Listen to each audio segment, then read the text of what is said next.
এটা আপনারা অনেকেই চিনে থাকবেন, হলুদ পেপার। আসলে এখানে হলো আঠা দেওয়া আছে, যার কারণে কোনো কিছু এর উপর আসে বসলেই যেইভাবে আটকে যায়।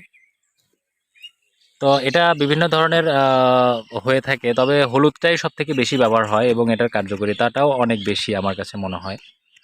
দেখতে পাচ্ছেন এটা ৩ দিন বা ৪ দিন আগের পেপার, একদম কালারফুলই রয়েছে এখনও। ৩ দিনে এই অবস্থা, কি পরিমাণ দেখেন পোকা এর সাথে আটকে আছে। তো সবজি ক্ষেত এবং অর্গানিক যে ফলের বাগানগুলো রয়েছে সেই বাগানগুলোতে সাধারণত এই ধরনের ফাঁদগুলা ব্যবহার করা হয়।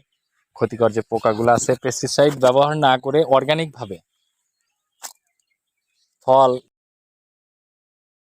বা সবজি উৎপাদন করার জন্য এটা আসলে খুবই কার্যকরী একটা ফাঁদ আমি মনে করি, এবং আমি এটা লং টাইম ব্যবহার করি। এবং এটা একবার স্থাপন করলে মোটামুটি 2 মাস, 1.5 মাস 2 মাস পর্যন্ত এটা লংজিভিটি থাকে, মানে একটা ফসল মোটামুটি তুলে নিয়ে আসা যায়। আমরা এটা ব্যবহার করে থাকি। আপনারা অর্গানিক ফসল উৎপাদন করতে চাইলে এ ধরনের যে সেক্স ফেরোমন ফাঁদ বা এই হলুদ পেপার যেগুলো আছে আঠাযুক্ত, এগুলা ব্যবহার করতে পারেন। বাজারে অ্যাভেলেবেল এগুলা কিনতে পাওয়া যায়। ভালো থাকবেন সবাই, আসসালামু আলাইকুম।